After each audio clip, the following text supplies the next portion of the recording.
Hello and welcome to Talking One Piece, and today I'm going to be ranking the Supernovas from the weakest to the strongest. Now, of course, we haven't seen too much from all the Supernovas, so this list could be a little inaccurate, but I'm going by what I think is as objective as I could be. So without further ado, let's go in at number 11. Bonney.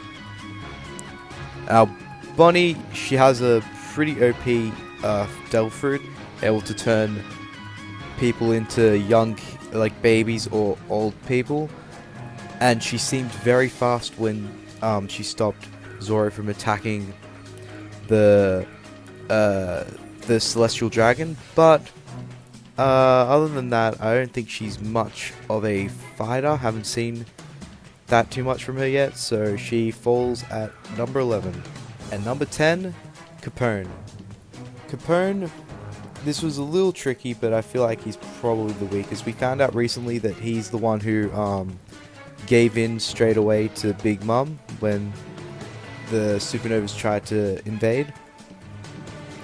He seems to rely on his crew a lot, and yeah, and even when he captured Sanji in his castle, which is pretty awesome, a little bit of fire scared him, so I have a feeling he is probably quite weak to fire.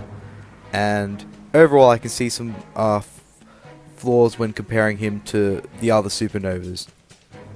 Next, we have Killer. Killer seems really skillful, really strong, but the fact that he's he's the right-hand man of Kid makes me maybe unfairly put him lower than than some of the others. Seeing that he's not actually a captain, I think Kid would be a little bit too OP if Killer was like really, really high up, but he could be high up, but it's a tough one. I do think these other characters have proven more and have potential of being stronger.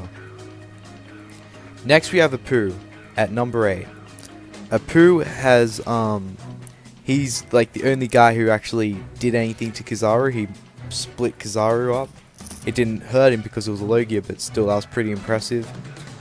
And yeah, he seems like someone who you would underestimate because of how he looks and his fighting style, you're using musical instruments, but I think he's proven to, from as much as we've seen from him, that he's quite formidable.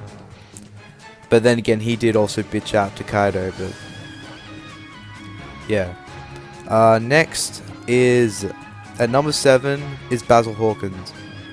Basil Hawkins seems more tactical and more defensive. He's got one of the most OP defensive abilities, able to transfer damage onto other people, which is really cool, but in the end, I haven't seen too much from him in terms of fighting style, and I have a feeling he might be on the weaker side in terms of damage compared to the other Supernovas, at least some of them.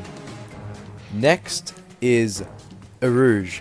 Now, Urouge, he has had a pretty epic moment in the most recent chapter of One Piece, in which he was the only one to, out of the Supernovas, to invade Big Mom's territory and actually take down a commander. Not only that, but I always thought he was strong. He, punched the pacifista and sent the pacifista. He did a pretty good hit on the pacifista, and that was pre-time skip. His power's pretty epic, that he can use whatever damage he gets to get stronger. Seems very hacked, and he's someone who would keep getting stronger as the fight goes on, which is something you don't usually see. At number 5, however, is X-Drake.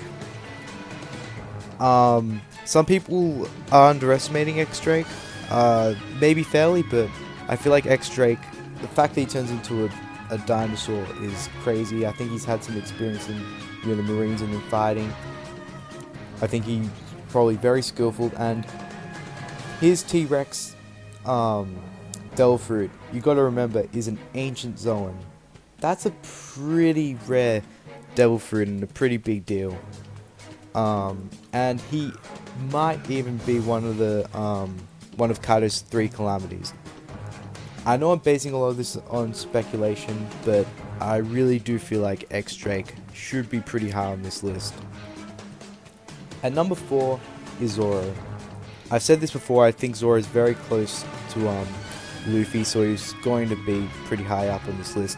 We haven't even seen him at his limit in see him go all out in the New World, which is pretty insane. So that's really cool. And yeah, he's a beast. At number 3, this is where it gets tough because I knew these people were going to be the top 3, but I didn't know how I was going to put them. But at number 3 is Law. Law's probably got one of the most OP devil fruits, if not the most OP devil fruit, the Up fruit. He can actually give people immortality, you know, he can control everything in his room. He's proven to be extremely strong, but then again, he was, the reason why I didn't put him higher in the top 3 was that he did get destroyed by Doflamingo quite a few times, and there was someone who did a better job against Doflamingo than him. And that person was Monkey D. Luffy at number 2. He actually beat Doflamingo, and to be fair, Doflamingo is stronger than him, but Luffy at Gear 4 is stronger than Doflamingo. He just wasn't able to maintain it for that long. But he did a lot more than Law ever did. Or not really because of the Gamma Knife, but Luffy did end up defeating Doflamingo when Law couldn't. And at number 1, I was going to put Luffy at number 1, but I went against my instinct and went to Kid at number 1. Eustass Kid. He has the highest bounty, and that's probably because of his recklessness, but he has proven to be an absolute beast. And the fact that he doesn't go down from a fight, he got defeated by Kaido, but that's expected. And yeah, I think he's probably the strongest. But that's a lot of speculation. Anyways, guys, that's it. Thank you for watching. I'd love to hear your list, and please give me new ideas for videos. Any One Piece related topic, I'll definitely do a video on it. Thanks for watching, guys. Please like, subscribe, comment, and as always, keep talking One Piece.